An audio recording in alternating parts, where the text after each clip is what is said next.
Dwi'n meddwl, mae wedi hannig, dydy. Mae dim just yn watchi sydd yn gynnar na'n byd. Ywch chi gyd bore yma.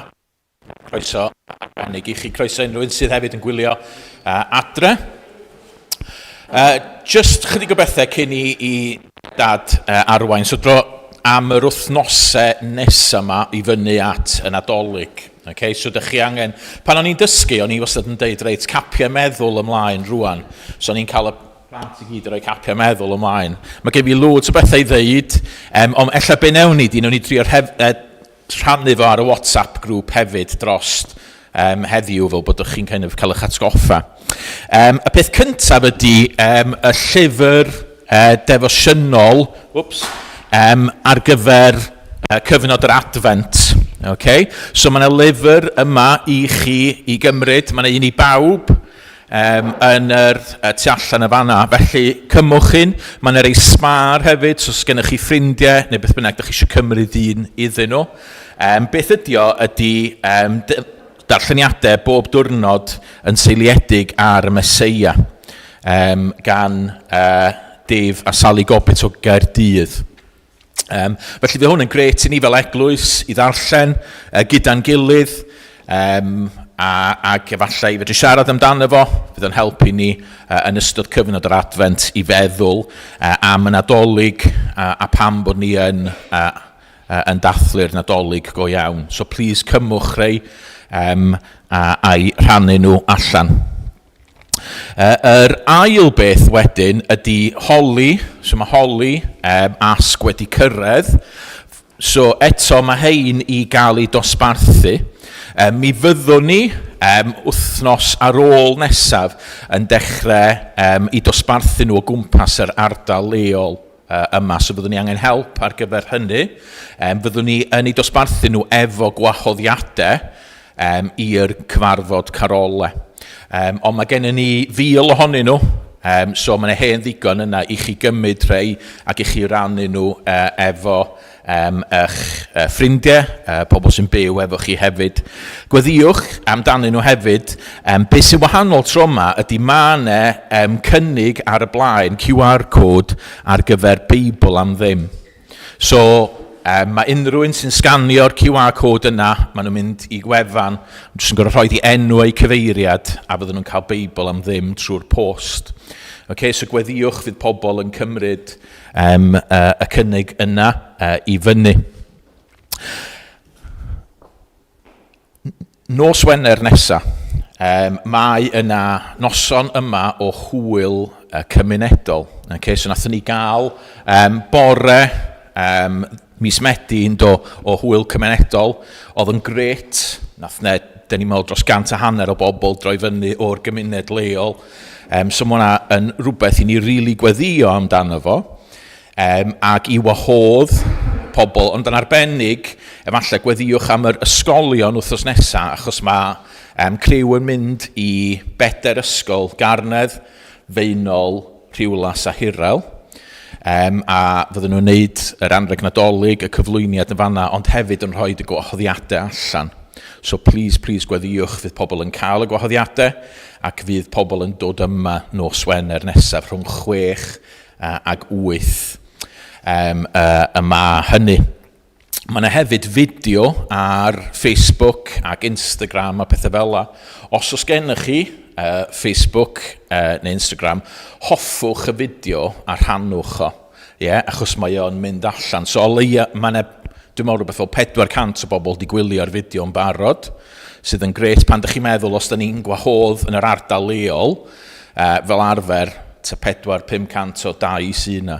So mae'r pethau cymdeithasol yn ffordd amazing i gael y neges allan. So please hoffwch a rhannwch y fideo, gweddiwch. Mae yna nifer o bethau yn digwydd nos Wener, so fyddwn ni angen help ar gyfer gwahanol bethau. Mae yna arweinwyr ar gyfer pob gweithgaredd, so fydda i'n rhannu hwnna ar WhatsApp pnawn yma. Ond os ydych chi ar gael i helpu, be fydd gennym ni yn fama, fydd gennym ni gema, crefft, be arall, castell bownsio, bob math o gwahanol bethau, eira tu mewn, sydd efallai ddim yn mynd i weithio. Nathon ni drio fo ddoe, ac oedd o'n troi mewn i sludge, really, ond ella neith o weithio. Ond jyst gwahanol, so fydd fama yn bril, fydd yna loads o bethau'n digwydd yn fama. Wedyn, mae gennym ni hefyd Sean Corn, ac mi fydd y Sean Corn yn rhoi llyfrau lliwio, yn Nadolig, crayons a siocled i bawb. Okay. Ond nid i plant y capel ella, achos gawn ni weld. Os ys rei dros ben, ella gewch chi rei. Ond ie, so fydd hwnna, a wedyn mae'n fel paned a cacenna a pethau fel a hefyd. Okay, so gweddiwch am hwnna, please. Ac wedyn, ar ôl i hwnna ddigwydd, fyddwn ni'n troi ymlaen i ddechrau meddwl am yr gwasanaeth carolau.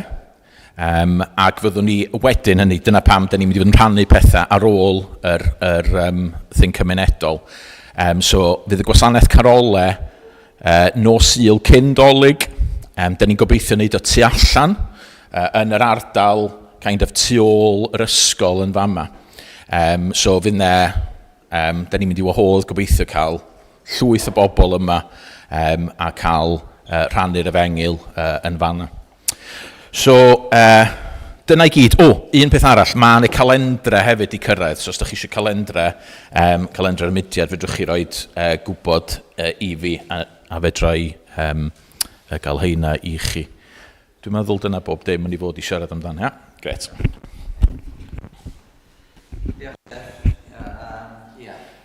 Cofiwch hefyd am pregethu sy'n digwydd. Llawn mam i fyddai yn halfod heno, mae rhodri draw yn Hosarna. A bore ddillyn dwytho, ni wedi codi'n barod i bregethydd yn India, a doedden nhw ddim yn yn ysgwyl i, so mae'n digwydd fory gobeithio. Felly dyna yr prif bethau i sôn amdanyn nhw. Ond ni wedi paratoi yr coeddiadau fanna, mae Steff wedi gwneud rhan fwyaf o'r pethau ychwanegol sydd angen sôn amdanyn nhw. Ie, hwnna oedd yr un o'n i. A gweddiwch am hwnna, achos yn sicr mae'n gyfle arbennig felly i gyrraedd ac i roi hanes y Nadolig i'r plant. Reit. Mewn llawer ddull a llawer modd, y llyfarodd Duw gynt wrth yr hanafiaid trwy'r proffwydi. Ond yn y dyddiau olaf hyn, llyfarodd wrthym ni mewn mab. Hwn yw'r un a benododd Duw'n etifedd pob peth ar un y gwnaeth y bydysawd trwyddo. Ef yw disgleirdeb gogoniant Duw, ac y mae stamp ei sylwedd ef arno. Ac mae'n cynnal pob peth a'i air nerthol. Ar ôl iddo gyflawni peredigaeth pechodau, eisteddodd ar ddeheulawr mawr hydy yn yr uchelder. Wedi dyfod yn gymaint uwch na'r angylion ac y mae'r enwau etifeddodd yn rhagorach na'r eiddynt hwy. Ydych chi'n ei weddio? O Dduw'n Tad, da ni'n diolch yn fawr i ti am y cyfle newydd y bore mae i ddod ger dy fron. Da ni o arglwydd yn Duw yn diolch yn bod ni'n gallu troi at un sydd wedi'n caru ni. A'n caru ni yn y fath fodd fel dy ti wedi danfon dy fab i'n byd yn mwyn ni. A da ni'n gweddio bore yma, cawn ni eto ryfeddu at yr un yma sydd wedi dod i fod yn Feseia, i fod yn waredwr i ni. Helpa ni trwy'r hyn fyddwn ni'n feddwl amdano fo bore yma i daddoli di yn ysbryd ac mewn gwirionedd. Helpa ni dy garu di'n fwy a charu'r arglwydd Iesu Grist yn fwy. A gad i'r ysbryd glân lenwi'n calonau ni am yn bod ni'n dymuno dy fod ti yn cael clod y gogoniant y bore yma, ond da ni hefyd yn dymuno bod ni yn cael bendith efo'n gilydd. Clyw ni am yn bod ni'n gweddio trwy Iesu Grist, na harglwydd a'n gwaredwr da. Amen. Dwi'n gwybod bod Nadolig yn gallu bod wel, maen nhw'n paratoi'r Nadolig am gymaint o amser, ond heddiw di Sul cynta'r Advent. A Rodri wedi gofyn i mi feddwl am hynny y bore yma. Felly, da ni'n mynd i fod. Nes i ddim gwisgo jumper Nadolig, ond da ni'n mynd i fod yn meddwl am hyn dros yr wythnosau nesaf yma. A beth am mynd i ganu efo yn gilydd. Emyn sydd yn gofyn ar i ni gael gweld yr arglwydd Iesu Grist a deall pwy ydy Iesu yn iawn.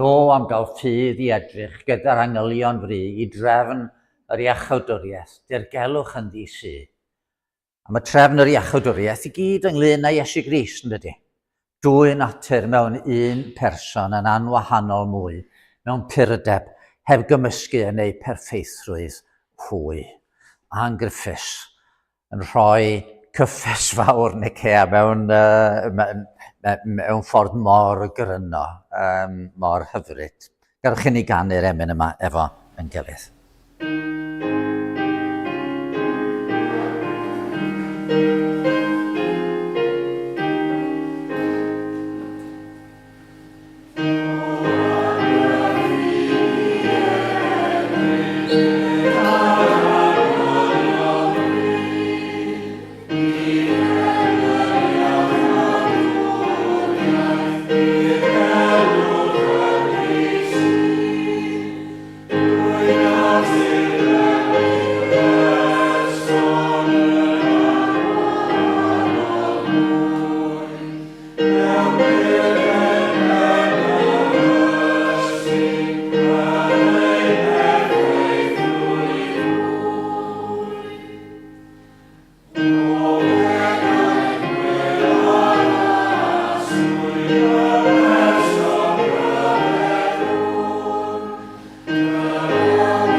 Reit, y plant am ddod ymlaen am funud.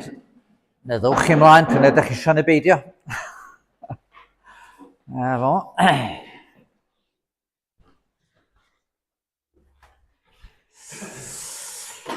Reit. Chi'n iawn? Dach? Oce. Reit, na fo. Nadolig yn dod yn dydi.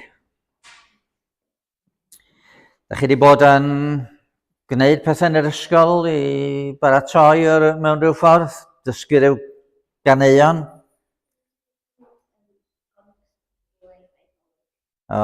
Reit, ie. Gynnoch chi sioeau yn yr ysgolion? Na fo, ie. Mae'n lot o waith baratoi yn does, lot o bethau i'w cofio. Dwi wedi dod ar rai pethau fan yma. Sydd yn helpu ni falle gofio rhai o'r pethau da ni'n gorau wneud i baratoi. Be ydych chi'n meddwl da ni'n gorau cofio wrth feddwl am baratoi? Addurno, ie, da ni'n addurno. So, a ni wedi dod â rhyw goleadau sy'n gallu mynd ar y goeden di rhain. Mae wastad yn help pan da ni'n prynu goleadau i wneud yn siŵr bod yn gweithio cyn rhoi nhw ar y goeden. Os ti'n rhoi nhw ar y goeden a troi nhw ymlaen a dyn nhw'n gweithio, wel mae hwnna chydig bach o niwsans. A wrth gwrs mae rhain yn gweithio'n iawn. So, dyna un peth, addurno. A mae yna bethau eraill da ni'n gallu gwneud. So, rhywbeth ydych chi'n gwneud bob dydd cyn y Nadolig?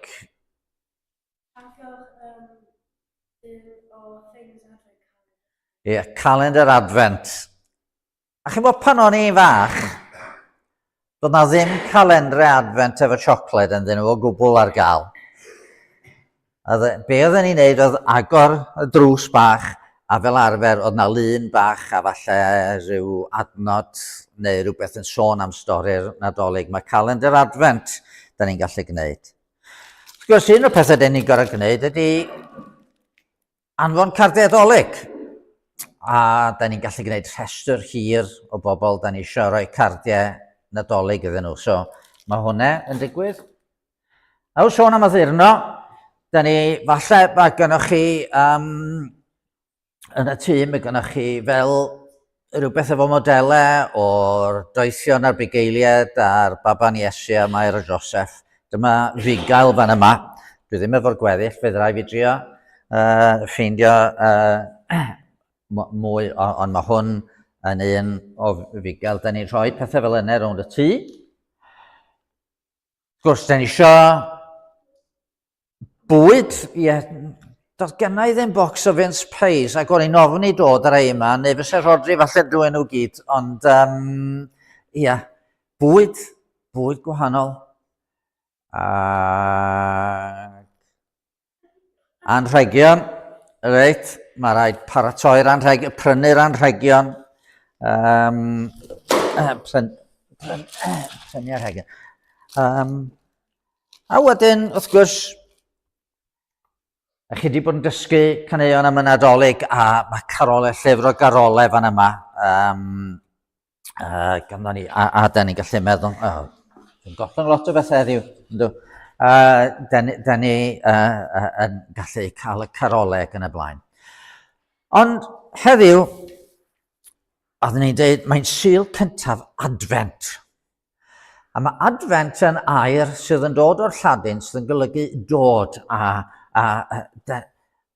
yn draddodiadol, beth sydd bod yn digwydd ydy, am y 4 Sul cyn y Nadolig, mae pobl sy'n dilyn Iesu Grist yn cymryd amser, nid jyst i baratoi'r holl bethau yma, ond cymryd yr amser i feddwl am y stori, i feddwl am yr arglwydd Iesu Grist yn dod, ac i baratoi'n hunain, nid jyst paratoi pethau, ond paratoi ni'n hunain, paratoi'n calonau, fel yn bod ni'n gallu bod yn llawen, bod Duw wedi'n caru ni, bod Duw wedi anfon ei fab Iesu Grist i'r byd yn mwy ni, ac bod ni'n beryglus i Iesu Grist yn doedd.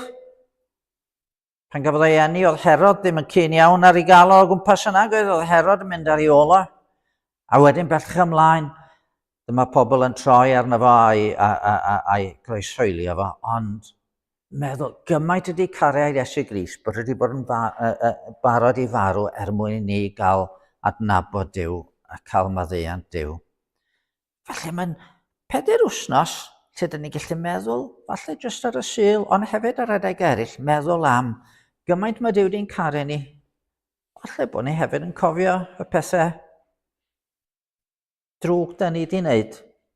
A mae'n gyfle i ni feddwl am ddweud sori wrth Dduw am y pethau drwg da ni di wneud. A bod ni'n dod wir efo llawenydd yn ein calonau a diolchgarwch fod Duw di anfon yr arglwydd Iesu Grist. So, dyna beth ydy mynd i bod yn meddwl amdano fo dros y siliau nesaf, ond gobeithio gewch chi fwynhau y paratoi. Ddim yn rhy fed up o ganu'r caneuon yn yr ysgol ac yn y blaen. Ie. Ond byddwch chi'n mwynhau, bod chi'n cael cyfle hefyd i gofio gymaint mae Duw wedi'n caru ni wrth feddwl am hyn. Oce, so, ewch chi fynd nôl i eistedd lawr a newn ni ganu emyn arall a gewch chi fynd wedyn i'r ysgol Sul. A mae'r emyn arall eto yn diolch i Dduw am i ddaioni mawr yn rhoi'r arglwydd Iesu Grist. Llun o Bethlem ydi hwnna yn y cefndir, mae'n debyg, ond peraidd ganodd ser y bore a'r enedigaeth brenin ef, doethion Abigeiliad ffwythau, deithiant i'w addoli ef, gwerthfawr drysor yn y preseb Iesu gaed.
Gadwch chi ni draeth raglen mewn gweddi, gadwch chi ni wyddio.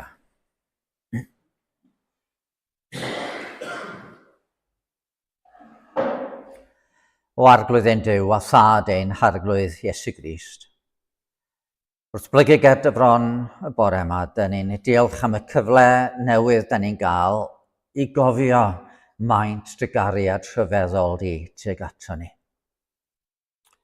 Dyn ni o Dduw yn ymwybodol iawn yn bod ni wedi methu mewn gair, mewn meddwl ac mewn gweithred i dy ddilyn di fel y gydylen ni ac i fyddhau i dy gyfarwyddiadau, dy orchmynion da di.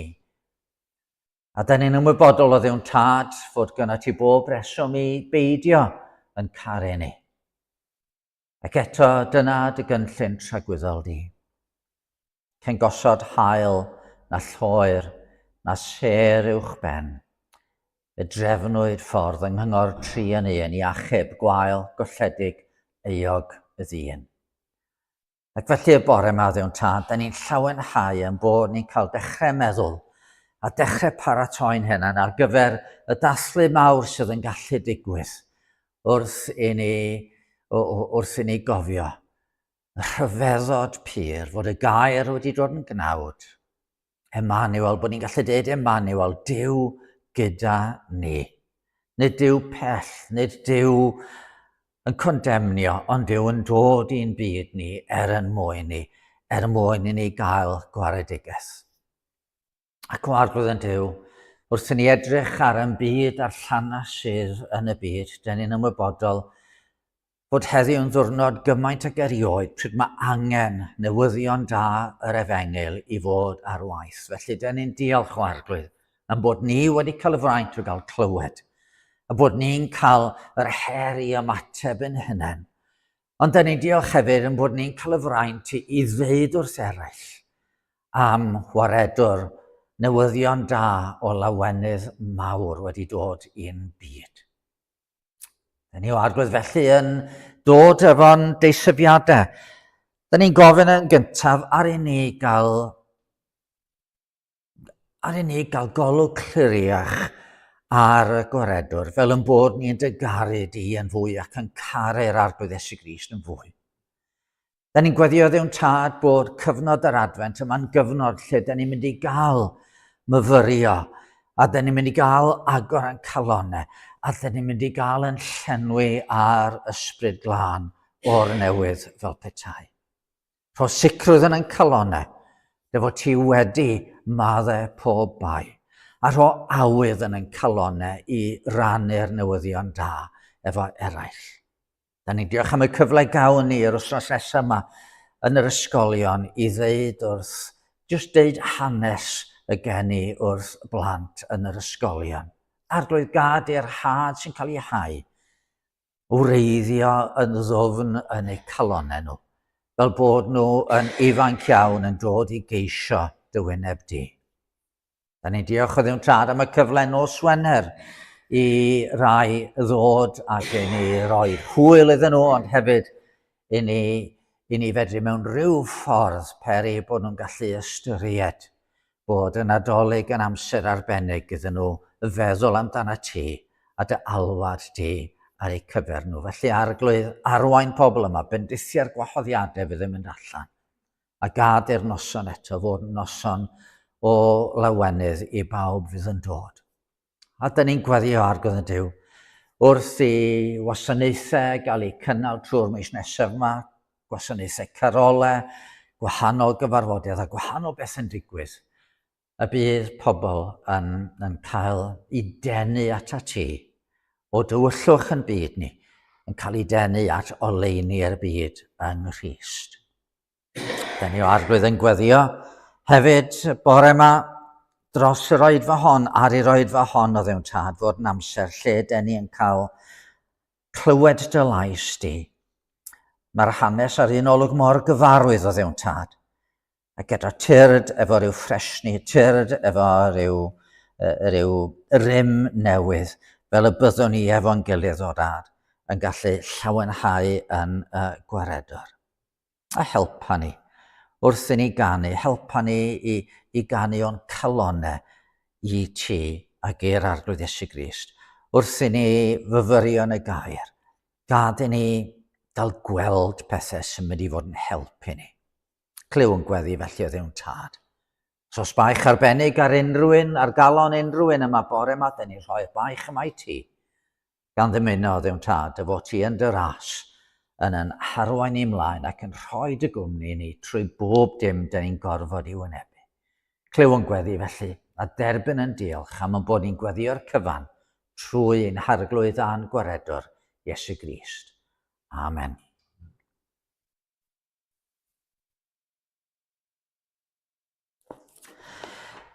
O Steffan yn sôn am hwn fel rhywbeth i ni fynd bob dydd.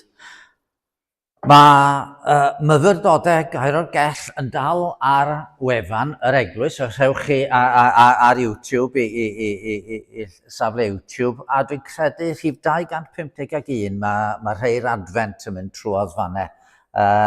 So, da chi'n gallu, naill o 251 neu 151, dwi'n cofio felly, ond mae'n rhaid mynd â ni trwy'r advent dydd ar ôl dydd, os ydych chi eisiau edrych ar rheini hefyd.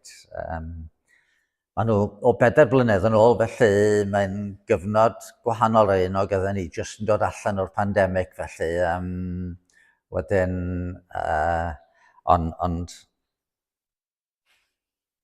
dwi'n meddwl bod nhw nes i wrando ar gwpl ohonyn nhw'n neithiwr, ac mae fi sydd wrthi, maen nhw'n, dwi'n meddwl, yn gynorthwyol. Reit, gadewch i ni droi at gair i ddarllen o Eseia pennod 11. Eseia pennod 11.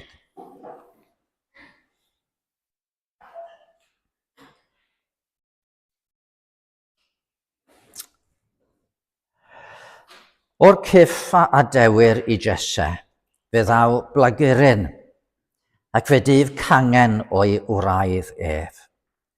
Bydd ysbryd yr arglwydd yn gorffwys arno, yn ysbryd doethineb a deall, yn ysbryd cyngor a grym, yn ysbryd gwybodaeth ac ofn yr arglwydd. Ymhyfryda yn ofn yr arglwydd, nid wrth yr hyn a wel y barna, ac nid wrth yr hyn a glyw y dyfarna, ond fe farna'r clawd yn gyfiawn, a dyfarnu'n uniawn i rai anghennus y ddeiar. Fe derir ddeiar a gwialen ei enau, ac a gwynt ei wefusau, fe ladd y rhai drygionus. Cyfiawnder fydd gwregus ei lwynau, a ffyddlondeb yn rhwymyn am ei ganol. Fe drig y blaidd gyda'r oen, fe orwydd y llewpart gyda'r myn, bydd y llo a'r llew yn cydbori, a bachgen bychan yn ei harwain. Bydd y fuwch yn pori gyda'r arth a'r llydnod yn cydorwedd. Bydd y llew yn bwyta gwair fel ich. Bydd plentyn sugno yn chwarae wrth dwll yr asp a baban yn estyn ei law dros ffair wyber. Ni wna'n drwg na difrod yn fy holl fynydd sianctaidd. Canis fel y lleunwr dyfroedd y môr yw y mylon, felly llenwyr y ddeiar a gwybodaeth yr arglwydd. Ac yn y dydd hwnnw, bydd gwreiddyn Jesse yn sefyll fel baner i'r bobloedd. Bydd y cenhedloedd yn ymofyn ag ef, a bydd ei drigfan yn ogoneddus. Ac yn y dydd hwnnw fe estyn yr arglwydd ei law drachefn i adennill gweddill ei bobl a dewir o Assyria a'r Aifft, o Pathros ac Ethiopia ac Elam, o Sinar a Hamath ac o ynysoedd y môr. Fe gyfyd faner i'r cenhedloedd a chasglu alltudion Israel. Fe gynnull rai gwasgar Jwda o 4 ban y byd. Diflanna cenfigen Effraim a thorir ymaith elynion Jwda. Ni chenfigena Effraim wrth Jwda ac ni fydd Jwda'n gwrthwynebu Effraim. Ond disgynnant ar lethrau'r Philisted yn y gorllewin ac ynghyd fe ysbeiliant y dwyreinwyr. Bydd Edom a Moab o fewn ei gafel a phlant Ammon yn ifydd iddynt. Gwna'r arglwydd yn sychtir dafod môr yr Aifft, chwifio ei law dros yr Ewphrates ac a'i wynt deifiol fe holltan 7 o ffrydiau i'w throedio yn droedsych. a bydd priffordd i weddill ei bobl i'r gweddill a dewir o Asyria megis y bu i Israel pan ddaeth i fyny o wlad yr Aifft. Dyma air yr arglwydd. A'r gair yn efallai yn ymddangos chydig bach yn gymleth mewn rhai ffyrdd, ond mae yna rai pethau amlwg iawn. Yn arbennig, dwi'n meddwl, mae'r darlun o'r byd perffaith, lle mae'r anifeiliaid gwahanol yma yn gallu bod mewn heddwch efo'i gilydd. Nid nature red in tooth and claw, ond byd perffaith. Dyna'r hyn yr oedd Duw yn ei ras yn ei addo fan yna. Mi ganwn ni cyn troi i fyfyrio yn y gair. Rwan, oedd Rhodri yn sôn am y garol, da ni'n mynd i chanu tro yma ar gyfer heddiw'r bore felly. Fel mae'r garol yn cyfeirio gymaint at yr Hen Testament, yr addewidion yn yr Hen Testament. A mae yna lot o'r hen garol yn gwneud hynny. Mae hon yn garol o'r Lladin sydd yn gosod ni fel petai yn lle Israel. Israel mewn caethiwed, yn hiraethu am i Emmanuel ddod. Mae yna lwyth o gyfeiriadau fan yma at yr Hen Testament hefyd. A rai mi gyfaddau, pan dwi'n clywed hon yn cael ei chanu, dyna pryd mae Dolig yn dechrau i mi, achos dyna, wrth i mi gael y magu, dyna'r garol gyntaf fydden ni wastad yn ei chanu wrth ddathlu Nadolig yn y capel lle ges i magu. Felly, gadwch i ni ganu y garol yma efo yn gilydd.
y Nadolig, a'r Advent.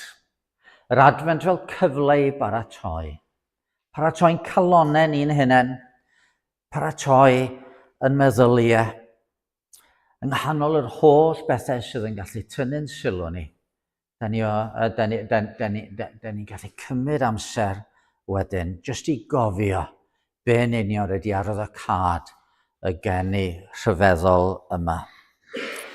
Ac wrth gwrs, nid rhywbeth ar ei jyst ddigwydd 2000 o flynyddoedd yn ôl oedd y Nadolig. Roedd na baratoi wedi digwydd. Roedd na ragddweud be oedd yn mynd i ddod. Cannoedd o flynyddoedd, miloedd o flynyddoedd cyn geni y gwaredwr. Be ddywedwyd, dyma beth sydd yn mynd i ddigwydd. A mae lot o'r hen garolau Cymreig yn sôn am y cyfan oedd o'r blaen felly. Ac un o'r carolau oedd Rodri'n sôn amdano fo oedd y garol ar gyfer heddiw'r bore. A mae cymaint o gyfeiriadau gwych fan yna. Yn y gwreiddiol oedd na 12 pennill. Da ni'n mynd i ganu'r garol yma bore, mae gewch chi wneud wrthos nesaf falle efo Rodri, ond mae benillion gwych yn gwneud i ni feddwl. Caedbywiol ddŵr Ezekiel. Am be mae hwnna'n cyfeirio? Darllenwch penodau olaf Ezekiel, a mae yna afon yn llifo ac yn dod â bywyd. Caedbywiol ddŵr Ezekiel ar Lun Mair. A gwir Meseia Daniel. Yna hanes yma Meseia yn Daniel ar Lun Mair. Caed bachgen doeth Eseia, yr addewid roed i adda, yr alffa a'r omega ar Lun Mair, mewn cor y Methlen Juda ar Lun Mair. Yr hanes mor gyfoethog. Gorffwyswch bellach lefiaid, cafwyd iawn. Y lefiaid wrth i bob dydd yn aberthu. Na, gorffwyswch, cafwyd iawn. Nid rhaid wrth anifeiliaid, cafwyd iawn. Diflannu wnaeth y cysgod, mae'r sylwedd wedi dyfod. Nid rhaid wrth wyn na bechod, cafwyd iawn. Na seirwn na thirtirod, cafwyd iawn. Ond bore yma, dwi am fynd at y cyfeiriad cyntaf sydd yn y garol. Ar gyfer heddiw'r bore, ar Lun Mair, y ganwyd gwreiddyn Jesse. Gwreiddyn Jesse ar Lun Mair. A'r geiriau fel da ni wedi darllen bore yma'n dod o broffwydoliaeth Eseia. Ac yn y dyddiau hynny, mi oedd Juda a Jerusalem mewn ansicrwydd mawr iawn. Mi oedd teyrnas y gogledd, teyrnas Israel, wedi diflannu. Oedd Assyria wedi dod, wedi concro, wedi cymeryd y bobl i ffwrdd, oedd y wlad wedi peidio bod fel petai. A'r bobl wedi cael eu cymryd i ffwrdd. Roedd Assyria rwan, ar ôl concro'r gogledd, oedd yn rhoi llygaid ar Juda ar y ddodd a concro Juda. A be fedre Juda wneud? Hezekiah oedd y brenin oedd yn gwybod ble allai droi thraeth i gael help. A mae Eseia'n rhybuddio. Mae barn Duw yn dod oherwydd eich gwrthryfel chi. Peidiwch ymddiried mewn gwleidyddion na byddinoedd. Trowch yn ôl at Dduw. Ac ym mhenod 10, mae Eseia proffwydo na fydd Assyria ddim yn llwyddo, bydd hi'n cael ei choncro. Dawi dydd i ben weler arglwydd y lluoedd yn cymynnu'r prenau'n frawychus. Torri'r ymaith yr rhai talgrif a chwympu'r rhai uchel. Tyr a bwyell lwyn i'r goedwig a syrth Lebanon a'i choed cadarn. Hynny ydi, y fyddin fel coed cadarn yn dod yn ei herbyn. Na, maen nhw gyd mynd i ddiflannu. Ond parhau fydd yr ansicrwydd. Ar ôl Assyria, iddyn nhw ddiflannu, mi fyddai Babylon yn dod. Ac yn wir mi fydde Babylon yn concro ac yn cymryd y bobl i ffwrdd. Oedden nhw'n ddyddiau ansicr fel hyn. A mae Eseia yn siarad fewn i'r dyddiau yma. A mae'n sôn am y farn sydd yn dod, ond hefyd, yng nghanol y cyfan, mae yna gyfeiriadau yn dod bob bron ac yn y man at un fydde'n dod, fydde'n newid pethau'n llwyr. Un fydde'n dod a theyrnas o heddwch i mewn. A chi'n bod yn ein dyddiau ni, wel, da ni'n byw mewn byd ansicr yn dydyn ni.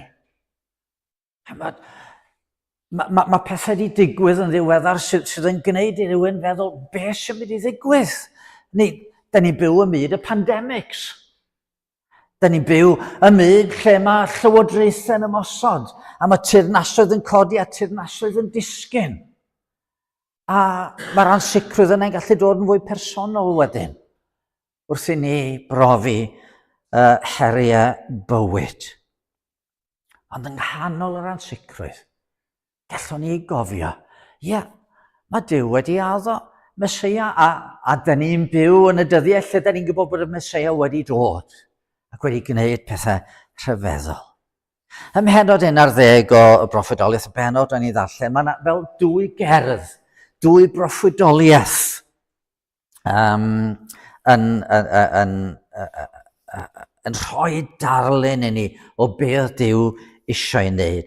Yn y gyntaf, mae yna sôn am flaguryn yn tyfu, fydde'n dwyn gwir heddwch i mewn. Un y bydde ysbryd yr ardd yn gorffwys arno, ac yn ei sgil bydde'r blaidd yn tigo gyda'r oen ac yn y blaen.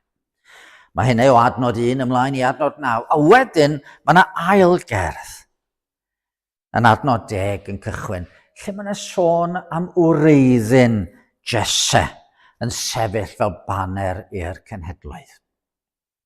Felly, be mae Eseia'n trio i ddeud? Be mae'n ei olygu pan mae'n sôn am wreiddyn Jesse? Mi oedd meddwl am y Meseia fel gwreiddyn yn mynd i fod yn ddirgelwch i'r Iddewon. Mi fydd y sôn amdano fel blaguryn yn hawdd i ddeall. Yn ôl ym Mhenod 6, fe broffwydodd Eseia bod yr Israeliad yn mynd i gael ei barnu i'r fath raddau, mae dim ond rhyw stwmpyn bach fydde ar ôl wedi i weddill y goedau'n cael ei thorri lawr. Rhyw fonyn bach fydde yna. A wedyn, da ni gyd yn gwybod, wrth gwrs, mae torri coeden lawr, mae bonyn yn gallu ymddangos yn beth difrifol iawn, sycamore gap tree, felly. Ond hyd yn oed wrth feddwl am y sycamore gap tree, da ni'n gwybod os oes yna fywyd ar ôl yn y bonyn, ond mae yna flaguryn yn gallu tyfu. Mae yna flaguryn yn dod allan, a mae'n debyg rwan bod yna rhain cael ei plannu ar draws y wlad i gyd o'r hyn, o'r cyff a dawyd. A mae Eseia fan am dweud o'r cyff a dawyd i Jesse fydd aw blaguryn. O, oedden nhw'n dallt, ie. Mae rhywbryd yn y dyfodol, mae yna un yn mynd i godi o deulu Jesse a Dafydd ac yn y blaen. Bydd yn dwyn oes newydd, oes o heddwch. Ie, oedd hwn yn rhywbeth fydden nhw'n deall. Mae Jeremia'n dweud yr un math o beth. Wel, yr dyddiau yn dod, mewn yr arglwydd y cyfodaf i Ddafydd, flaguryn cyfiawn. Brenin a fydd yn llywodraethu yn y ddoeth, yn gwneud barn a chyfiawnder yn y tir. Wrth gwrs, Jesse oedd tad Dafydd. Oedd pob brenin yn Jiwda yn cael ei adnabod fel mab Dafydd. Ond rwan mae Eseia'n dweud, na, mae yna fab i Jesse yn mynd i ddod. Dafydd arall, Dafydd oedd y brenin, oedden nhw'n meddwl mwyaf ohono fo. Ond mae yna Dafydd gwell yn mynd i ddod. Mae yna emyn Saesneg sôn am Great David's Greater Son yn does. Dyma un o giff Jesse, Dafydd arall, un bydd yn frenin mwy llwyddiannus na'r holl freninoedd eraill, ac yn dwyn gwir heddwch i mewn. Felly, da ni'n gallu deall blaguryn. Ond gwreiddyn. Hold on, wan. Y gwreiddyn sy'n dal y goeden. Mae'r gwreiddyn yn dod o flaen y goeden. Y gwreiddyn sy'n cynnal y goeden. Mae Meseia yn mynd i fod yn fwy na just disgynydd i Jesse. Y Meseia sydd wedi cynnal Jesse. Y Meseia sydd wedi rhoi bod i Jesse oedd yn bod o'i flaen o. A dyma egluro fod y Meseia yn neb llai na Duw ei hunan yn dod i'n byd ni. Meddyliwch am, meddyliwch am broffwydoliaeth Meica. Meddyliwch, ond ti Bethlem Ephrata sy'n fechan i fod ymhlith llwyth a Jiwda, ohono ti daw allan i mi, un i fod yn llywodraethwr yn Israel, a'i darddiad yn y gorffennol mewn dyddiau gynt. Un sy'n dod ond sydd yn dod o le arall, o'r gorffennol o'r dyddiau gynt. A dyn ni'n gwybod fod y Testament Newydd yn cadarnhau hyn, yn y dechreuad yr oedd y gair. A'r gair oedd gyda Duw, a Duw oedd y gair. Ef oedd yn y dechreuad gyda Duw. Daeth pob peth i fod, Jesse hefyd, trwyddo ef. Hebddo ef ni ddaeth i'n dim mewn bod. A wedyn yn newyddion rhyfeddol, a daeth y gair yn gnawd, a thrigo yn ein plith ni. A mae Iesu hun yn deud yn union yr un peth yn dydy. Nid yr eglwys foredd ar ei benderfynu, beth am i ni benderfynu bod Iesu yn dduw yn ogystal ac yn ddyn. Na, nid yr eglwys foredd nath benderfynu. Oedd Iesu hun yn deud, yn wir yn dweud wrth cyn geni Abraham. Ac oedd Abraham wedi eni bell cyn Iesu. Cyn geni Abraham, yr wy fi. Mae fi yw. Dyma sy'n gwneud synwyr o hanes y Nadolig. Dyma sy'n gwneud synwyr o beth ddigwyddodd pan ddoth yr angel i gyfarch Mair. Paid ei gofyn i Mair, cefais trafod gyda Duw, byddai'n beichiogi yn y groth ac yn esgor ar fab y gelwi ef Iesu. Bydd hwn yn fawr, mab y goruchaf y gelwyr ef, sydd yr arglwydd yw iddo orsedd Dafydd ei dad. Fe deyrnas sardi Jacob gan byth, car ei deyrnas ni bydd diwedd. Ac meddai Mair wrth yr angel, sydd y digwydd hyn, gan nad wyf yn cael cyfathach a gŵr. Ac atebodd yr angel hi, daw'r ysbryd glân arnat. A bydd nerth y goruchaf yn dy gysgodi. Am hynny gelwyr y plentau'r genhedlir yn sanctaidd mab Duw. Nid angel, ond blagurin, un o ddisgynyddion Jesse, gwir ddyn, ond hefyd gwreiddyn. Yr un y dath pob peth i fod trwyddo, gwir y Dduw. I'w rhoi mewn ffordd arall, Emmanuel, Duw gyda ni. Dyna chi newyddion da i'n byd ni. Dyna chi rywun i ganmol gerbron yn byd ni. Mae'n ddyn i gydymdeimlo am holl wendidau i gyd. A ma ganddo ni wendidau. A da ni'n stryglan. A mae o'n deall. Ond mae'n dduw i garu'r orsedd a ddiafol cnawd a byd. Y gwreiddyn. Ond tybed sut Feseia oedd Eseia yn ei ddisgwyl. Sut un oedd yn tybied fydde'r gwreiddyn hwn? Erbyn cyfnod dechrau'r Testament Newydd, roedd yr Iddewon yn gyffredinol yn meddwl am y Meseia fel rhyw arwr mawr, rhyw arweinydd milwrol yn gallu rhyddhau'r genedl o ormes Rhufain ac yn y blaen. Ond mae proffwyd yn cael gweledigaeth arall ymhellach ymlaen, lle mae'n sôn am y blagurin a'r gwreiddyn. Pwy a gredai'r hyn a glywsom? I bwyd atgyddiwyd braich yr arglwydd, fe dyfodd o'i flaen fel blagurin ac fel gwreiddyn mewn tir sych. Nid oedd na ffryd na thegwch iddo, na harddwch i'w hoffi wrth i ni ei weld. Roedd wedi ddirmygu a'i wrthod gan eraill yn ŵr clwyfedig, cyfarwydd a dolir. Yr oeddem fel pen cuddio'n wynebau oedd i wrtho yn ei ddirmygu ac yn ei anwybyddu. Di gwreiddyn ddim yn beth tlws iawn yna di. Fel arfer mae allan o'r golwg yn y pridd, a pan ydych chi'n tynnu allan o'r pridd, dyna lle mae pridd i gyd drosto fo ac yn y blaen. Y baw rywsut yn glynu wrtho fo. A chi'n gweld, ddim yn syndod bod y doethion pan ddeithon nhw i chwilio amdano, wedi mynd i Jerusalem i Balas Herod i chwilio am y brenin newydd. Ond nid ymweld â theulu brenhinol Herod na neb o bwysigion y brif ddinas nath Gabriel. Mynd draw i Nazareth, pentre bach di-nod. Y math o le na fyddech chi ddim yn byw ynddo fo, ni bai bod chi heb unrhyw le arall fyddech chi'n gallu mynd iddo fo.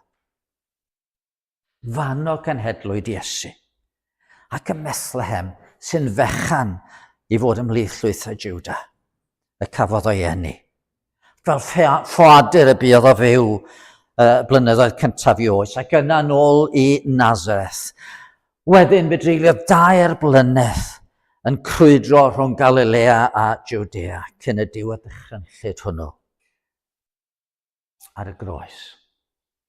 Chi'n meddwl am be mae Eseia'n ddeud, Eseia 52, adnod 14, ar y pryd roedd llawer yn syni ato, roedd ei wedd yn rhy hagr i ddyn, a'i bryd yn hyllach na neb dynol, a phobloedd lawer yn troi ffwrdd rhag ei weld. Doedd plant oedd yn cael eu cadw ffwrdd rhag gweld rhai wedi cael eu croeshoelio, achos oedd y peth mor horrible. Sa'n ni'n gweld hwn, fysa'n ni eisiau troi'r teledu ffwrdd, ond fysa'n ni. Sa'n ni ddim eisiau edrych arno fo. Sa'n ni ddim eisiau'n plant weld. Ac eto, dyma y Meseia mae'r byd i angen. Ein doler ni a gymerodd, a'n gwyledd ni a ddygodd, a'n ein ei gyfri wedi ei glwyfo a'i daro gan ddiwedd ar ostwng, ond archollwyd ef am ein troseddau ni, a'i ddryllio am ein camweddau ni, am fy nghamweddau i. Roedd pris ein heddwch ni arno ef, a thrwy ei gleisiau ef y cawsom ni i achad. Dyma'r Meseia mae'r byd i angen. I ni gymryd yn gwendid ar ei gefn ei hun.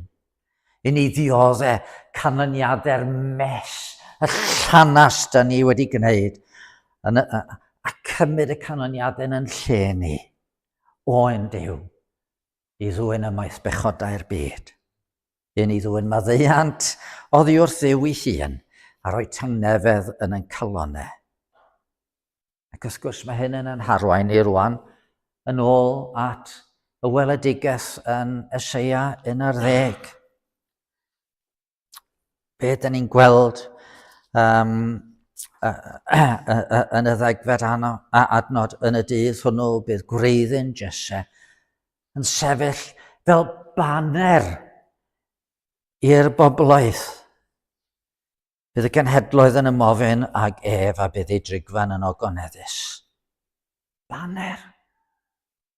A baner yn gallu bod yn symbol dadleuon yn y dyddiau ni, efo'r awyrgylch bresennol. Ac eto, da ni gyd ar adegau wedi teimlo, da ni'n gweld rai goch. Ie, yn baner ni di honne, da ni'n sefyll o dan honne. Neu ryw faner arall efallai.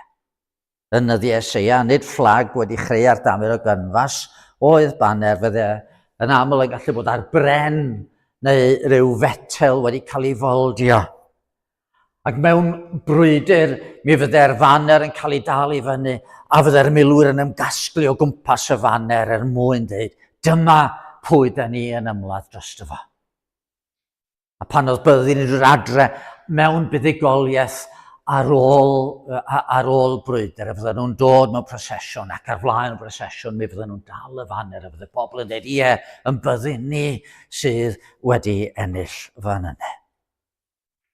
A ni gyd yn gwybod, fel mae seremoni agoriadol y gemau Olympaidd neu gemau'r gymanwlad, mae pob tîm dod fewn efo baner i gwlad ac yn dilyn y faner honno. A'r un sy'n syndod am yr hyn mae Eseia ni ddeud fan yma ydy bod y gwreiddyn yma yn mynd i fod yn faner i'r holl genhedloedd. I'r holl bobloedd yn y dydd hwnnw, bydd gwreiddyn Jes yn sefyll fan baned i'r bobloedd, bydd y cenhedloedd yn ymofyn ag ef. Ond oedd yr Iddewon yn meddwl, mae nhw oedd pobl Dduw. Oedden nhw ar wahân i bawb arall. Nhw oedd pobl arbennig Dduw, ac ar un olwg wrth gwrs oedd hynny'n wir. Oedd Duw wedi datguddio eu hunan iddyn nhw mewn ffordd nad oedd ddim wedi gwneud i unrhyw un arall. Ac ohonyn nhw, fe fydd Meseia yn codi. Ac wrth i Eseia broffwydo yn y benod yma a dweud, fe gynnull rai gwasgar Jwda o 4 ban y byd. Bydd y priffordd i weddill i bobl i'r gweddill a dewyr o Asyria, megis i bu Israel pan ddaeth i fyny o wlad yr Aifft. Oedden nhw'n meddwl, mae yna ddydd pryd mae'r rhai sydd wedi cael ei gwasgaru i gyd yn mynd i ddod nôl. A fydd ddim rhaniad rhwng y gogledd a'r de fel yn y gorffennol. A fyddwn ni gyd yn un. Ac ar un olwg fe ddigwyddodd hynny ar y ddiw pan nath Babylon gwympo wedyn, dyma rhain cael ei galw a dyma rhain dod nôl. Da ni'n cael yr hanes yn llyfr Esra, llyfr Nehemia, am rhain dod nôl i Jerusalem. Ac eto, doedd hwnnw ddim yn rhywbeth o gogoneddus yna, gwaith. Yn y dydd hwnnw bydd gwreiddyn Jes yn sefyll o baner y bobloedd, bydd y cenhedloedd yn ymofyn ag ef, a bydd ei drigfan yn ogoneddus. Dyma yn swnio'n rhyw ogoniant mawr iawn. Oherwydd, o'r dechrau, bwriad Duw oedd anfon gwaredwr i'r byd. Bydd y drws yn agor i bob genedl cael ceisio Duw. A byddai'r bobl newydd yn rhai fydde wedi gweld y faner ac wedi dweud, ie, da ni am sefyll o dan y faner honno. Da ni am sefyll o dan faner Crist. A dyna sydd wedi digwydd. Mae pobl yn chwilio yn eu calonnau am heddwch. Yn chwilio am ystyr i fywyd, am rywfaint o help yng nghanol yn byd di-drefn. A mae Iesu wedi dweud, dewch ata fi, bawb sy'n blinderog ac yn llwythog, a mi a ysmaethaf arnoch.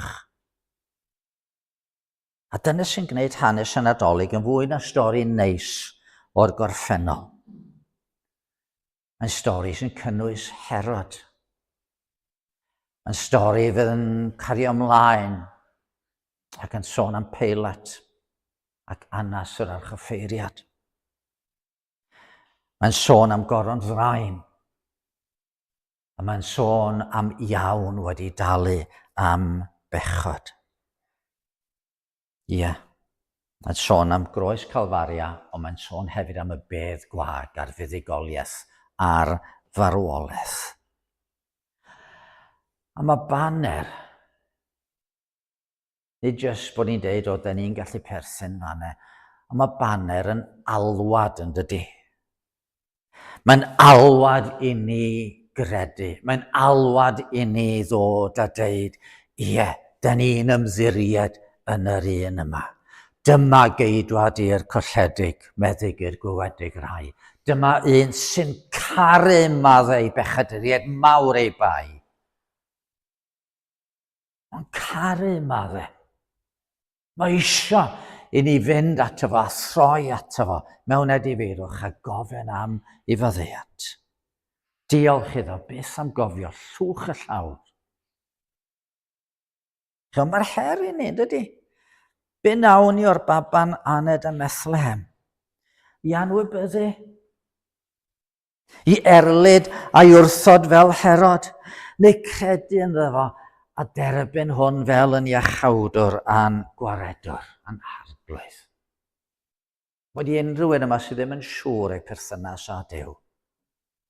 Mae'r alwad yna i chi, i gredu, i roi eich tryst yn hwn.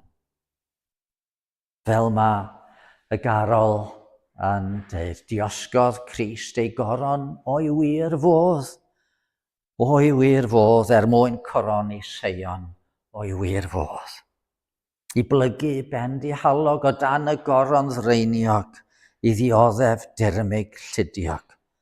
O'i wir fodd, codi pen yr eog o'i wir fodd. A wedyn mae'r pennill ola'n dod. Am hyn, bechadur, brysia, fel yr wyt, fel yr wyt.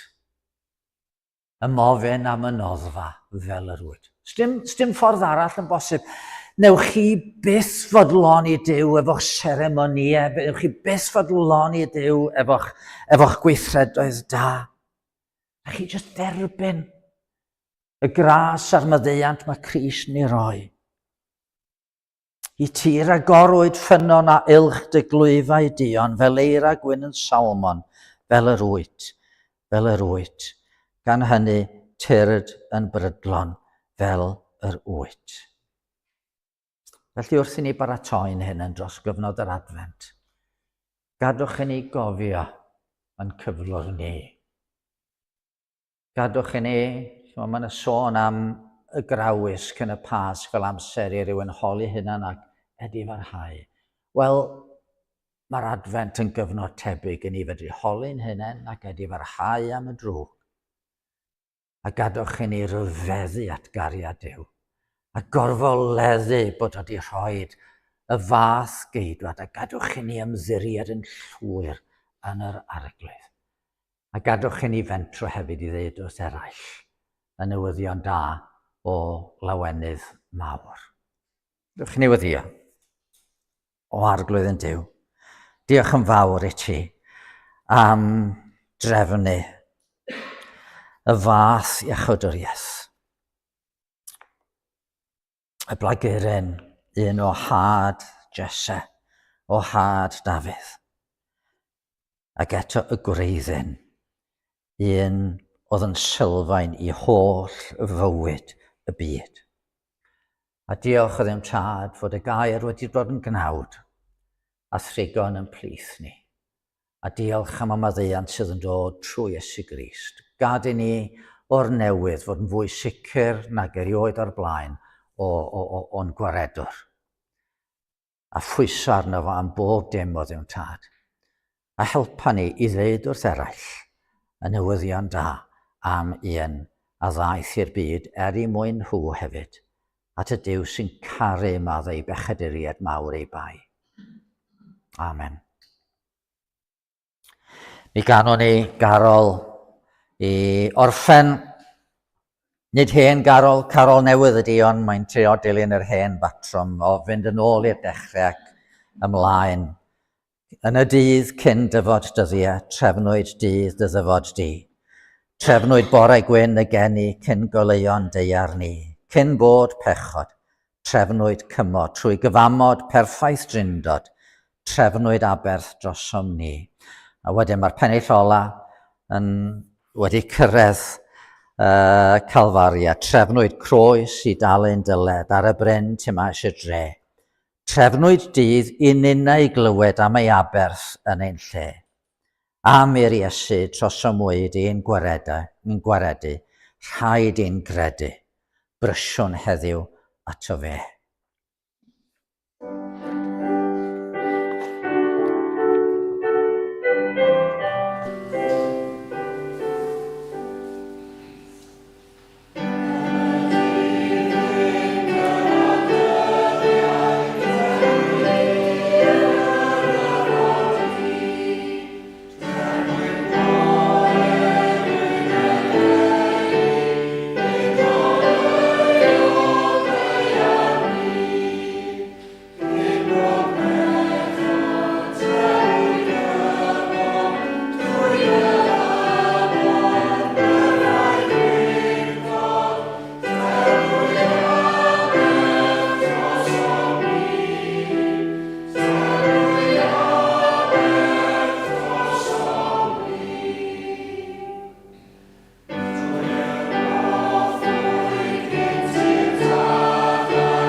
A daeth y gair yn gnawd, a phreswylio yn ein plith yn llawn gras a gwirionedd.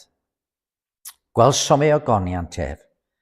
Ei ogoniant megis unig fab yn dod oddi wrth y tad.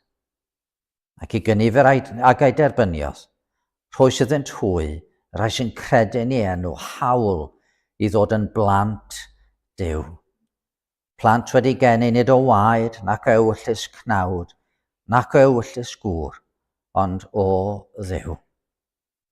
A boed ei ras ein harglwydd Iesu Grist, ac i gariad Duw ein tad, ac i gymdeithas yr ysbryd glân, aros gyda ni oll, trwy'r nadolig hwn, a hyd byth. Amen.